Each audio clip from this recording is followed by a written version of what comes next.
സ്വാതന്ത്ര്യദിനത്തിന് പറയാൻ പറ്റിയ ഒരു അടിപൊളി പ്രസംഗവുമായിട്ടാണ് ഞാനിന്ന് വന്നിട്ടുള്ളത്. നമസ്കാരം. അധിനിവേശത്തിൻ്റെ കാൽച്ചങ്ങല പൊട്ടിച്ചെറിഞ്ഞ് ഇന്ത്യ സ്വാതന്ത്ര്യത്തിൻ്റെ അനന്തവിഹായസിലേക്ക് പറന്നുയർന്ന സുവർണ ദിനമാണ് 1947 ഓഗസ്റ്റ് 15. വിദേശ ശക്തികളുടെ കരങ്ങളിൽ ശ്വാസം മുട്ടിക്കഴിഞ്ഞ ഭാരതം സ്വാതന്ത്ര്യത്തിൻ്റെ അമൃതം നുകർന്ന മഹത്തായ സുദിനം. ഓഗസ്റ്റ് 15 ഇന്ത്യക്കാരുടെ പുനർജന്മത്തിൻ്റെ ദിനമായിരുന്നു. ആ പുണ്യദിനം നാം ഓർക്കുകയും ആഘോഷിക്കുകയും ചെയ്യുമ്പോൾ ഭാരതത്തോടുള്ള കൂറും സ്നേഹവും പ്രകടമാകുന്നു. സ്വാതന്ത്ര്യത്തിൻ്റെ വിലയും സ്വാതന്ത്ര്യത്തിൻ്റെ പീഡനങ്ങളും അറിഞ്ഞ ഭാരതത്തിൻ്റെ പിന്നിട്ട നാളുകൾ ഭാവി തലമുറയിൽ കൊളുത്തിവെക്കുന്നത് പാരതന്ത്ര്യം മാനികൾക്ക് മൃതിയേക്കാൾ ഭയാനകം എന്ന ആശാൻ്റെ വാക്കുകളാണ്.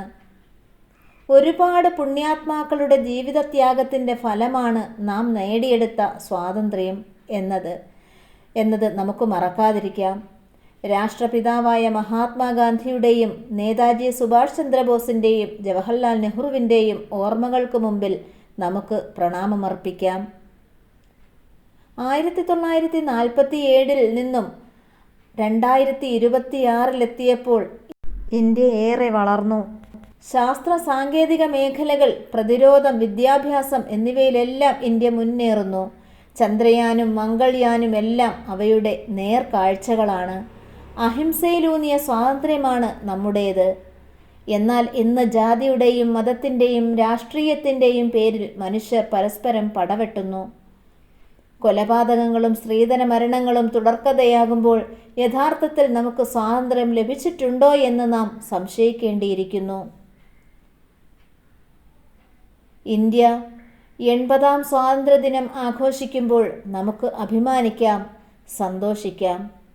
തങ്ങൾക്ക് ലഭിച്ച സ്വാതന്ത്ര്യത്തിൻ്റെ തട്ടകത്തിൽ ചുവടൂന്നി ഇന്ത്യ പടുത്തുയർത്തിയത് ഒരു ഏകാധിപത്യ സാമ്രാജ്യം അല്ലായിരുന്നു. അത് ജനങ്ങൾക്ക് വേണ്ടി ജനങ്ങളാൽ നയിക്കപ്പെടുന്ന ഭരണം എന്ന ജനാധിപത്യ വ്യവസ്ഥയെയാണ് അടിസ്ഥാനമാക്കിയത്. അങ്ങനെ ലോകത്തിലെ ഏറ്റവും വലിയ ജനാധിപത്യ ശക്തിയായി ഇന്ത്യയെ ഉയർത്തുന്നതിന് തുടക്കം കുറിച്ച ദിനം കൂടിയാണ് ഓഗസ്റ്റ് 15. ഭാരതത്തോടുള്ള അഭിമാനം വികാരത്തിൽ നിന്നും പ്രവർത്തനത്തിലേക്ക് കടന്നു വരണം. ഭാരതം എൻ്റെ നാടാണ്, എല്ലാ ഭാരതീയരും എൻ്റെ സഹോദരീ സഹോദരന്മാരാണ് എന്ന് 1000 വട്ടം പ്രതിജ്ഞ ചെയ്താലും നാം യഥാർത്ഥ ഇന്ത്യക്കാരാകില്ല. ദേശീയഗാനം പാടുമ്പോഴും ദേശീയ പതാക ഉയർത്തുമ്പോഴും വന്ദേമാതരത്തിൽ മുഴുകുമ്പോഴും അവയെല്ലാം നമ്മുടെ രാജ്യത്തിനും സമൂഹത്തിനും വേണ്ടി പ്രവർത്തിക്കുവാനുള്ള മന്ത്രധ്വനികളായി മാറണം. നമുക്ക് നല്ല മനുഷ്യരാകാം.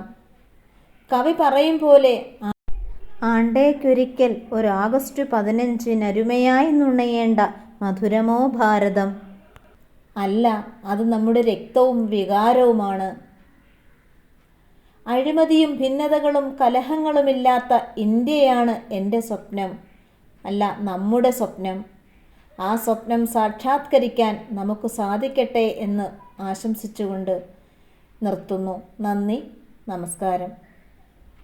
ജയ് ഹിന്ദ്.